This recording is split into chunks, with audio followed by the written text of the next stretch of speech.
Welcome to my channel. I'm Elizabeth Liz Muschett, and it's the Astrology Star Sisters for the new moon forecast of Cancer 2025.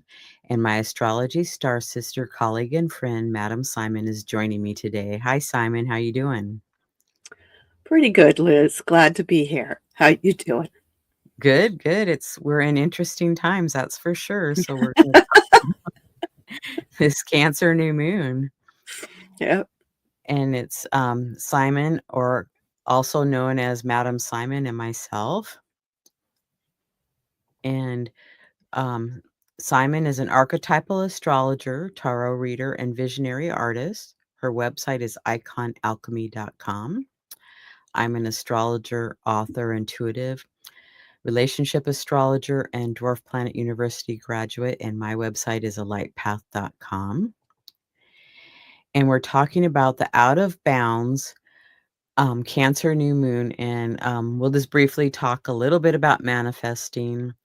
I like to wait till about a day, day and a half after the new moon for the sliver of light from the moon to finish or complete my new moon manifesting or wishes or dreams. I like to write them down. And also, I write down what I might want to release to bring in the new, and then be as specific as possible. And you can light a candle to ignite. And I encourage people to dream big. And Simon, what would you like to share about manifesting or doing some kind of ritual with the new moon? Well, I tend to use the actual day of the new moon to be more in this kind of incubation meditation um, stage on it. Anything that I'm doing actively in relation to intention setting, like you said, I wait until after there is actual light um, from the moon itself. Um, okay, that's about it. And then this is a picture I took the other day when I was walking on the beach here on Camano Island. Felt appropriate for Cancer season, the sound. Definitely. So the new moon is at 4 degrees and 7 minutes of Cancer. Cancer is a cardinal sign. It begins and initiates.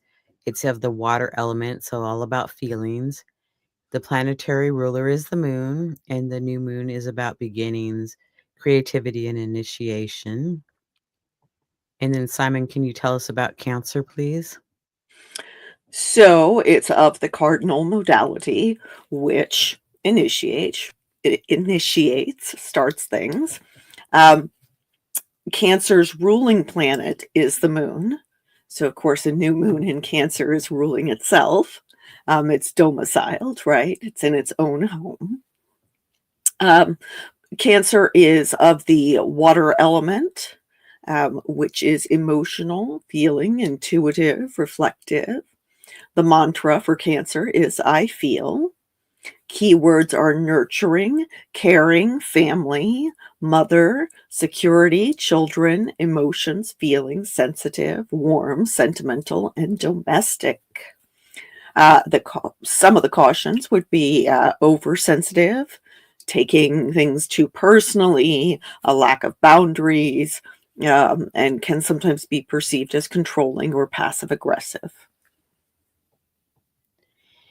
And as we stated before, the moon is out of bounds. And last month for the new moon, the moon was out of bounds also. So we have 2 months in a row that we've had the new moon out of bounds. And out of bounds is exceeding the declination of 23 degrees and 27 minutes north or south. And they're out of the bounds of the sun and acting on their own. So emotions could be a little different with people. You know, our emotions could be out of bounds. Anything you'd like to comment on that? Yeah, things can just be a little over the top when you've gotten out of the bounds moon. And so it happens on June 25th at 3:32, the new moon on in Pacific Daylight Time. on the west coast of the United States and at 6:32 a.m. Eastern Daylight Time on the east coast of the United States.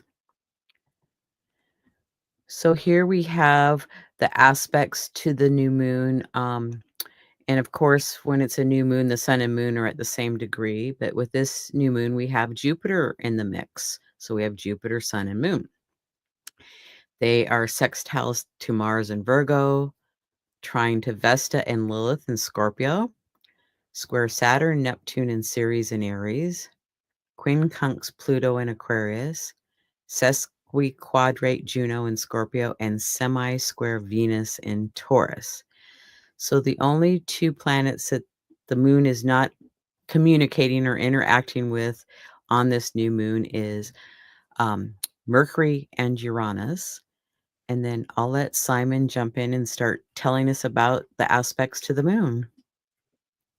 Okay, well, so first of all, there is that big old conjunction with Jupiter. And Jupiter was just Cazimi. So that is in the heart of the sun. It's within, oh goodness, I think it's something like 17 minutes of the sun. And so that's considered to be a purified state. Okay, so that would be happening the day before, actually today as we're recording. And then keep in mind that Jupiter is currently not visible to us because Jupiter is in this alignment with the sun and the moon. And so Jupiter's actually going to be invisible for a couple weeks more because the light of the sun makes it impossible for us to see planets that are with the sun. So this is interesting because we've had basically Jupiter has gone into this space in the heart of the sun and gone through this purification, okay, that we see with Cazimi. But at the time of this new moon, Jupiter is now no longer Cazimi and is therefore considered to be combust, as in burnt by the sun.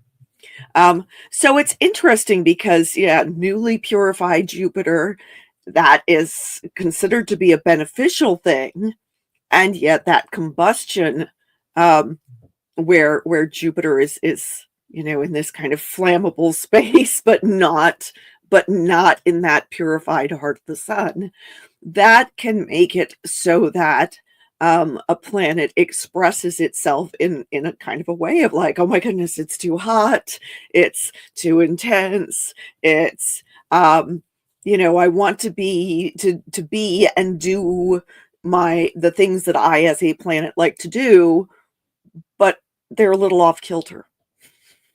Okay. So I find that interesting. I mean, it's Jupiter exalted in Cancer. Jupiter likes to be in Cancer. Okay. Jupiter is an honored guest in the sign of Cancer. Okay. Has a lovely relationship with the moon, but still combust. So it's this interesting and kind of paradoxical mix of, kind of this extra good Jupiter, and at the same time, Jupiter being a little wonky, with the moon out of bounds and also being a little wonky. So we got that going on, and then we've also got that ongoing square with Saturn and Neptune. So I do feel like this new moon is heavy on the paradox. Saturn, of course, is hard realism, but combined with Neptune is completely the opposite of that. So that conjunction, which is going to get closer and closer and closer as summer progresses, and then they're going to, just before they actually hit an exact conjunction, Saturn's going to Retrograde. station retrograde, right? And so we're going to be experiencing more and more of that, this weird combination of things being both very real and very surreal at the same time. And so with this new moon conjoining Jupiter, who makes everything that Jupiter touches bigger, okay, with this new moon squaring that Saturn Neptune combination, we may really feel like, especially for the next month, that we're experiencing this kind of surreal quality where things are simultaneously, you know, extra real, extra serious because of Saturn, and then spacey and strange and pretty out there. So yeah, so this new moon is out there. So there's that. We've also got the sextile to Mars in Virgo. That sextile is has us oriented toward action, but because it's Mars in Virgo and the sun and moon are in Cancer, which is kind of a domestic, kind of stay at home vibe, right? I feel like this urge toward action is more things like kind of puttering around the house. Or working on, for those of us doing studying, it's actually rather good studying energy. With Jupiter there, Jupiter is very philosophical and is oriented toward learning. So I actually feel like that's one of the good things about this new moon, that we can apply ourselves to learning new things, and in particular to trying to, kind of wade through ideas that may be, um, some big concepts that are difficult to grasp, that we have to apply ourselves to over time, as opposed to, oh yeah, I'm going to quickly get that right off the bat. With both Mercury and Uranus not in aspect to this new moon, but everything else aspecting this new moon, we're not likely to grasp things quickly, because both Mercury and Uranus are the planets of grasping things quickly, and they are not involved, even though they are sextile each other. We'll get to that in a bit. So then also this new moon is trine Vesta and Lilith in Scorpio.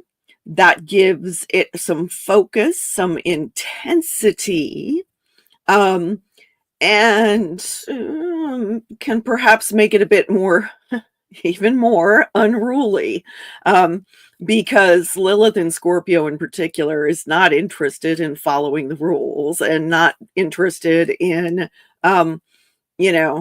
submitting to somebody else's authority and all of that. And then with Vesta there, that sharpens our focus, makes things even more intense. But square that Saturn and Neptune and Ceres in Aries. Remember that Neptune likes to fog things up. And so the moon square Neptune can bring about more confusion with the moon. It can bring about confusion with regard to matters of health, can bring about confusion when it comes to sleeping and dreaming. We might have weird dreams under this one.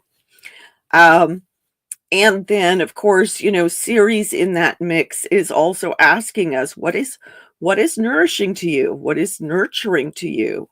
What helps you to feel like you're, safe and secure and at home? But also, what are you grieving for? What is, what are the things that are not working out that you would like to have, but can't force to make work out, right? So there's some tension there. The quincunx to Pluto in Aquarius, that's part of Yod. We'll get to discussing the Yod in a bit. But suffice it to say that anytime you have the moon in aspect with Pluto, it intensifies things. So it just adds to like this is a really big new moon, as we can see. Like there's just so much going on to make it extra. Um, and that semi-square to Venus in Taurus adds to a little bit of kind of tension about what do we actually find pleasurable and comfortable. I do feel like there's kind of a bit of what I call cosmic discontent going on with this because Venus is semi-square the moon. Venus is domiciled in Taurus, the moon is domiciled in Cancer, so they're both very strong, and they are both really oriented toward what makes us feel comfortable, toward what is a good, satisfying kind of environment. What is the good life? Okay. But when they're having this tension together, then we can feel maybe a little like things that we normally enjoy, we're having trouble really settling into and enjoying. So. Thank you. And I'm going to use that Mars sextile the moon energy to finish getting my garage organized and cleaned and power washing and staining my deck hopefully I can get all that done in a month, but we'll see. If I don't, that's okay too. So That seems like an excellent use of this, first of all, this Cancer season, but also Mars in Virgo. Yeah. okay, then we have a Thor's hammer happening in the chart with Jupiter, Sun, Moon, square, Saturn, and Neptune, and sesquiquadrate Juno. So go ahead, Simon. So I've talked a lot about this Taurus hammer on this show. This is this ongoing configuration that we are experiencing, and I think it is lasting through a few more days this week, and then we'll finally start to dissolve. Which is good because I'm kind of sick of this one. But this having the new moon added to it, I feel like that ramps it up a bit during this kind of final push of this configuration. So that we've got this, again, there's this kind of tension between the real and the ideal. There is tension between two different styles of leadership. Kindly, benevolent leadership versus harsh, disciplinarian, authoritarian leadership. Which, since Saturn in Aries can represent that kind of leadership, I do think it's interesting that it happens to be conjoining Neptune and therefore strikes me as a bit delusional. Delusional authoritarianism. So there is that tension with that square, but also, on a more personal level, the tension between, how do we manage to ground our dreams in reality?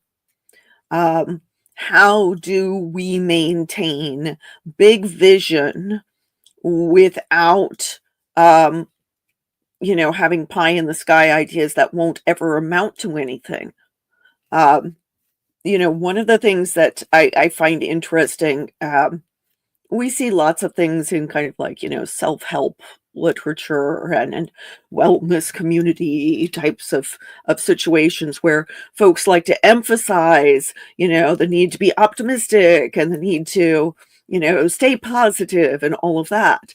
And yet, particularly on an organizational level, which both of the social planets of Jupiter and Saturn very much relate to, it is important to have both optimism and pessimism.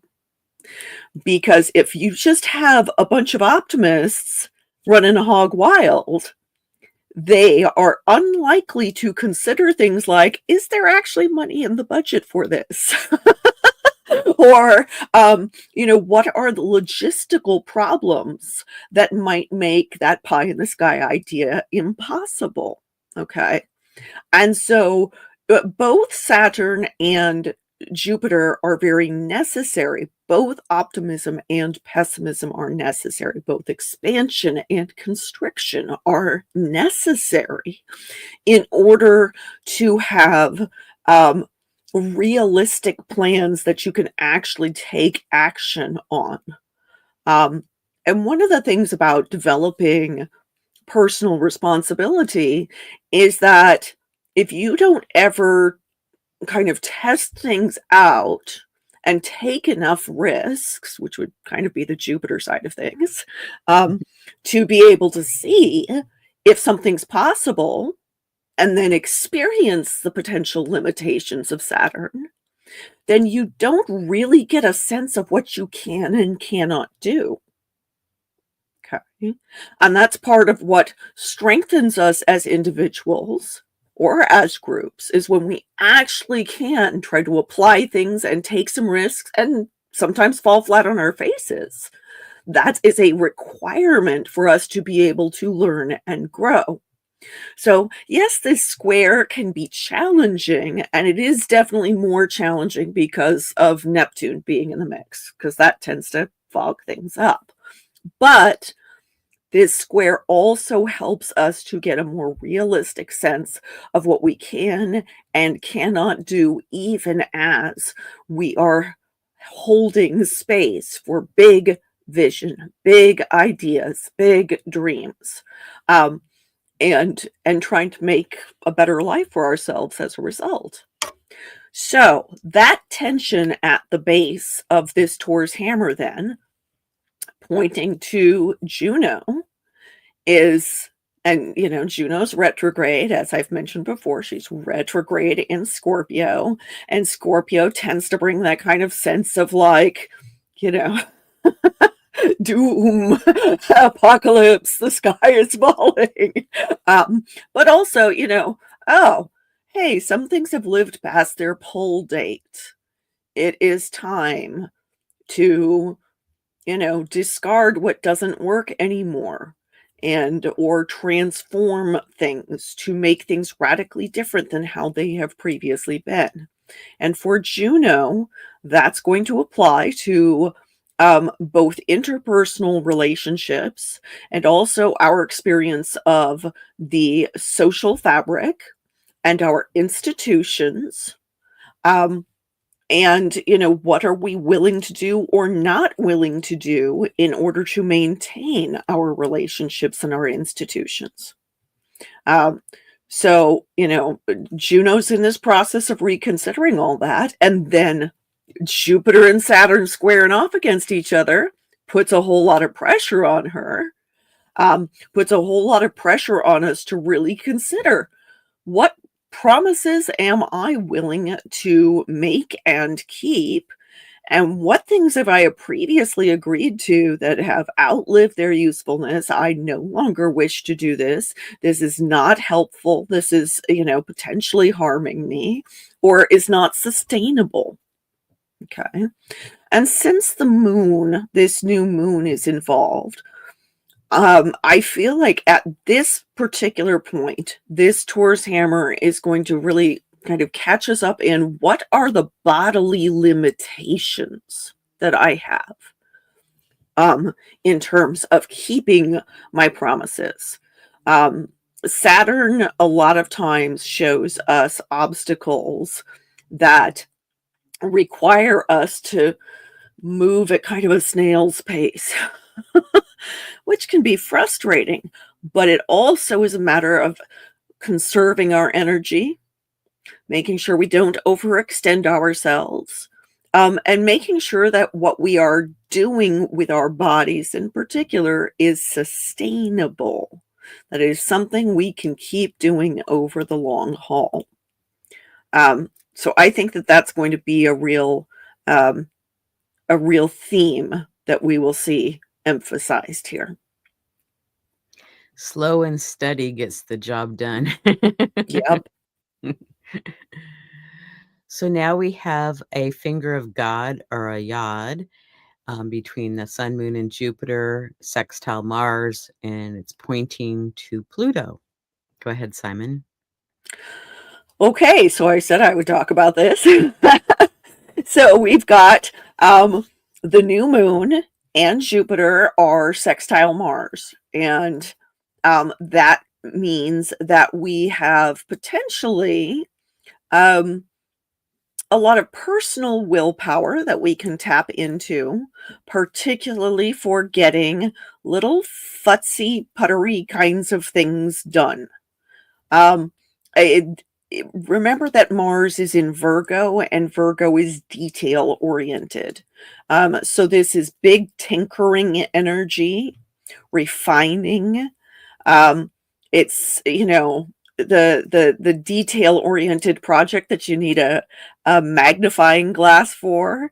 Um, it is really paying attention to fine tuning, to tweaking things, to making it so that, okay, well, this thing worked well enough, but how can I make it work better? Okay. Um, that is actually good for sorting things as well. But what I particularly like about this is that since Mars in Virgo is so detail oriented, but Jupiter is all about the big picture, this gives us the potential to be able to combine both the big picture vision and the eye for itty bitty details in order to get things done. Now, because it's pointing, this yacht is pointing to Pluto. Pluto is like the collective will rather than the individual will. Okay. It is considered to be the higher octave of Mars, who is personal will. Okay.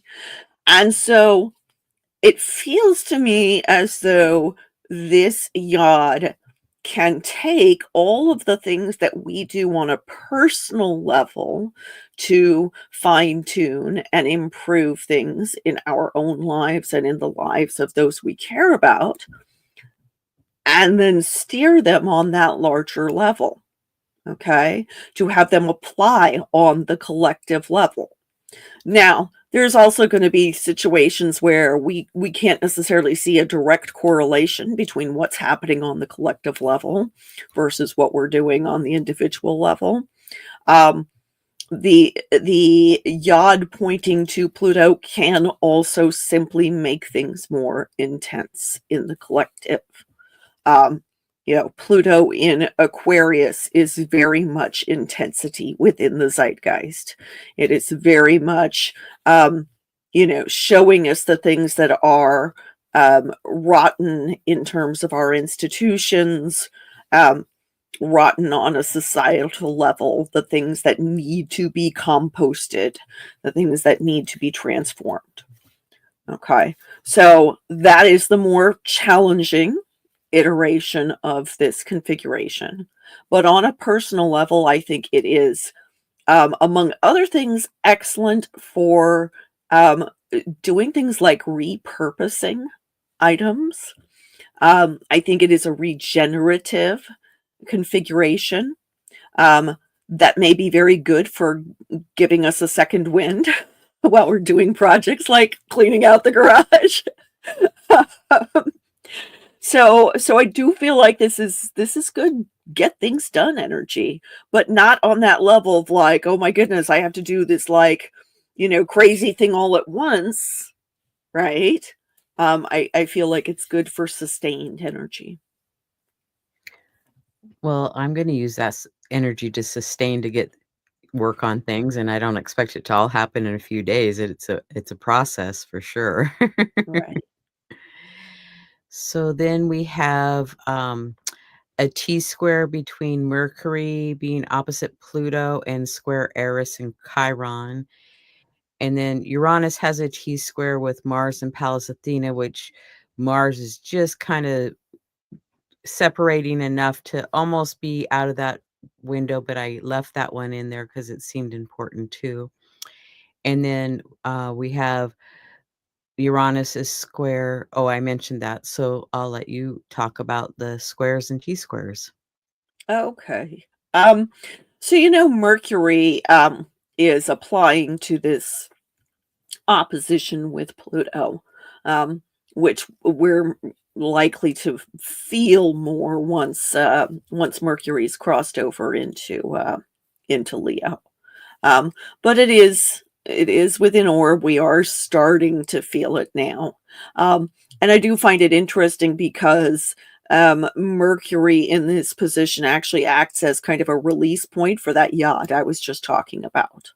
Um, and so that suggests then that we may wind up having some deep thoughts about all of this, but it can also make it so that if people are feeling kind of pumped up from that Mars and Jupiter and Pluto energy, that they may run their mouths a little. um, and then the way that we would maybe make it so that we're not running our mouths so much is actually to engage in physical activity, since that there's that yod with Mars. So uh, Mercury is also square um, Eris and Chiron in Aries. Um, it's a separating square at this point, but it is still in orb, and we are still likely to be having some things on our minds. um, in terms of, in particular, what we have complaints about, what we feel particularly sensitive about. Um, uh, there may be things where we've got, kind of bruised feelings because, somebody said something to us that was a little abrasive or abrupt, or maybe we did the saying. um, and since, that Chiron Eris conjunction that is still ongoing, really makes us unwilling to be quiet about the things that hurt in general, to be quiet about things, especially things where we perceive hypocrisy as being part of the problem, things where we feel like somebody has gotten sort of an overinflated sense of themselves, and we want to take them down a notch. Okay. Yeah, that's that Eris energy, and when combined with Chiron, there's definitely a sense of, like, soreness and twitchiness and aggravation. Okay. And Mercury in Cancer wants to speak kindly, okay, but is also inclined to be potentially a bit defensive, um, especially when it comes to our ideas about things. Okay, we may take clumsy behavior from somebody else. We may take personal offense to it. Okay. So it's kind of an abrasive combination, and anytime Pluto's in that mix, it just intensifies it. So it's just important to remember that if somebody seems like they are being a bit over the top, if they're being extra sensitive, if they're being, kind of a jerk, um, it may just be because they've got personal placements, planets that are being triggered by this. Um, and they might be entirely different in a day or two. So there's that. We also have Uranus square Mars. It's a loose square at this point. It's cross sign. Um, so, 5 degrees away, and Mars on the separating side of an aspect. tends to not be anywhere near as intense as Mars on the applying side. But I do feel like there is, potentially still a little bit of like, little tremors of frustration or, volatility that we can see with that combination. Uranus is also square Pallas Athena, and that suggests that we can feel, say, bored and inclined to act out in a way that is not really wise. Or we may disrupt plans just because we can. And because of that kind of friction, that like, I'm fed up with this. I'm gonna just chuck it into the trash and not really pay attention to whether or not that's a good idea. Okay. So there may be hints of that energy. Again, these are somewhat wide orbs on these aspects, and so I don't feel like that's as anywhere near as strong as some of the other stuff that I've been talking about here, right? Um, but it is kind of an underlying friction. Absolutely, and with that Uranus square Pallas Athena, is about strategy and having a plan and using the wisdom, and Uranus is like, "Well, let's just, chuck that plan and do something different. Now you gotta Yeah, start over." And yeah. that can be a little frustrating. Okay, we have, 3 minor grand trines, um, one with, Jupiter, Sun, Moon, trine Vesta, sextile Mars, one with Pluto, trine Uranus, sextile Saturn, Neptune in Ceres, and then Mercury, trine Saturn, and Neptune in sextile Uranus. So a lot of energy with this minor grand trines. Go ahead, Simon. Yes. So, let's see. So first of all, there's the trine with Jupiter and the Sun and the Moon, trine Vesta and sextile Mars. Um, and that is some lovely energy for um, helping us to get focused on what we want to do. Um, so it's rather nice to have here at this new moon. I think that's very good for for those of us who want to engage in intention setting, um, particularly because it's big planning energy, right? Yes, big planning energy, but with action behind it, not just, oh yeah, I have this plan and eventually I'll get to it. No, it's the plan and the desire to really get moving on it. Um, so that's nice. I do think that, with Uranus square Pallas, we should plan to have wiggle room in case something you know, goes wrong with the plan, right? Um, but it is still oriented toward planning, focused on really how do we want to apply our will? Remember that Mars rules Scorpio traditionally. Um, and so um, that means that Vesta is answering to Mars. So that's some pretty focused willpower there. Um, and that can be very useful if we apply it right. Um, Pluto, um, trine Uranus, it's a cross sign trine, but Uranus is at that anaretic 29th degree of Taurus, getting ready to enter Gemini. I think it's like July 7th. It is. Yeah. Um, so that's coming up. That's coming up pretty soon. Um, and once Uranus makes that change, we're going to have all 3 outer planets in young signs. Um, there's been this shift with all of them going from yin signs to yang signs.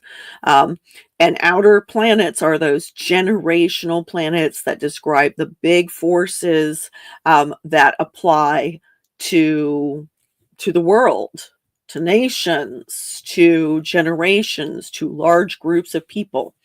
Um, and so that is a much more active energy than what we've been experiencing over the past decade plus, um, with these outer planets in yin signs. And so they are all part of minor grand trine together. So they're all in cahoots. Okay. Um, and I find that minor grand trine with all the outers to be um, particularly potent, especially with Saturn in there with Neptune, because that makes these big forces that are at work in the world all working together and working with the realism of Saturn, um, for better or for worse, right? Um, that can certainly intensify things, um, but it also suggests, I'm just going to come out and say it, the seriousness of the need for us all as a planet to get together, to actually, unify and um, do the big work that needs to be done in order to deal with things like climate change, in order to deal with global conflicts. Um, so, this minor grand trine seems to me like it's part of that opportunity for us as a species to unify. And I know there's lots of division going on in the zeitgeist right now, but there's also this kind of call to action coming from the planets here. Um, yeah, and then Mercury trine Saturn and Neptune, with uh, well, all three of those sextile Uranus, that's forming another minor grand trine. Um, that gives us the potential for, kind of the dreaminess of Neptune, but also that serious realism of Saturn to really help our thoughts now. Again, there is this emphasis on the ability to see the big picture, but also to take real concrete action, to come up with real plans, to come up with practical ideas that also speak to our hearts, since it's Mercury in Cancer. And then Uranus there is like, kind of that spark to to set it off, to get it going. Uranus is saying, it's time to liberate ourselves from old oppressive systems. It is time for us to try new things, for us to be experimental. There's definitely an emphasis on how technology is moving at a crazy pace. um, and the need to then come up with actual, um, simultaneously big vision and realistic ideas for how to make use of that. Um, so yeah, it's interesting having all three of these minor grand trines in operation at once.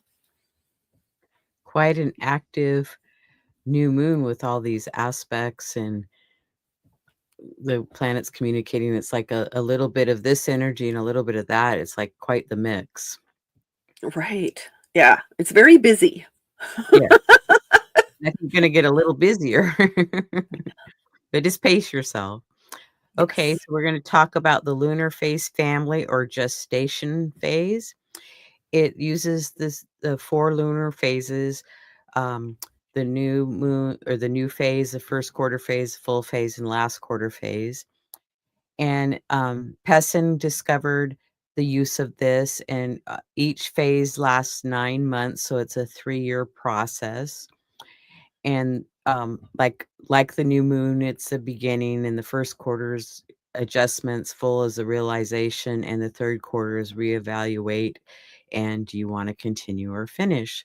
So with this new moon, we're starting a new lunar phase family on June 25th, and then for the next 9 months, we'll be working in that creation phase and development, and then in the first quarter phase, then you make adjustments to your plans, and then in that'll be March 23rd of 2026, and then the full phase will be December 24th of 2026.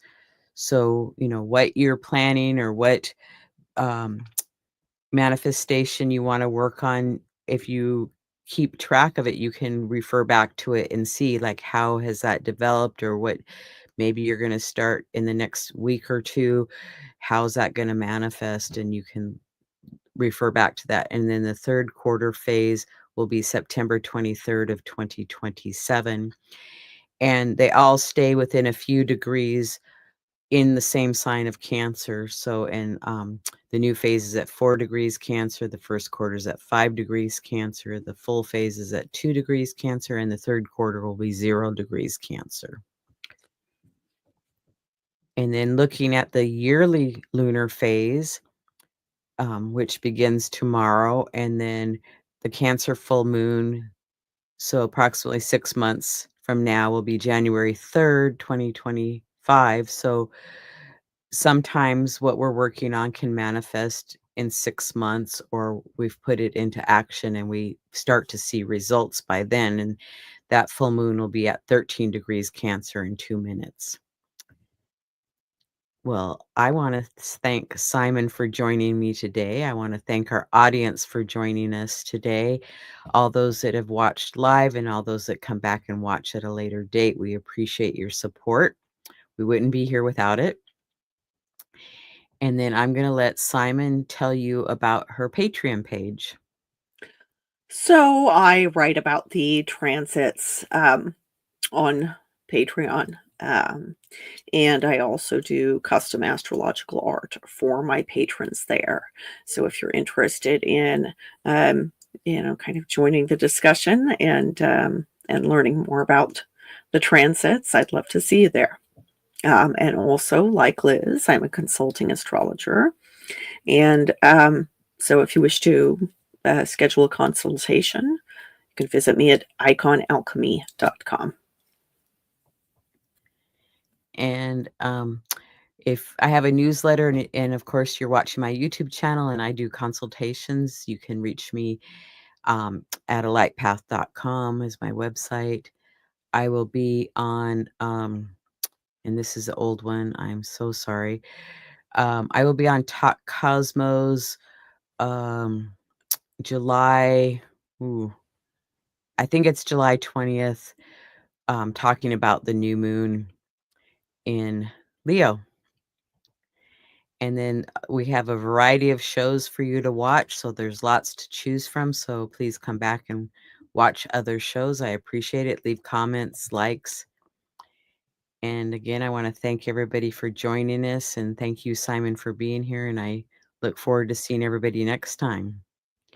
And we're going to sign off and say goodbye for now.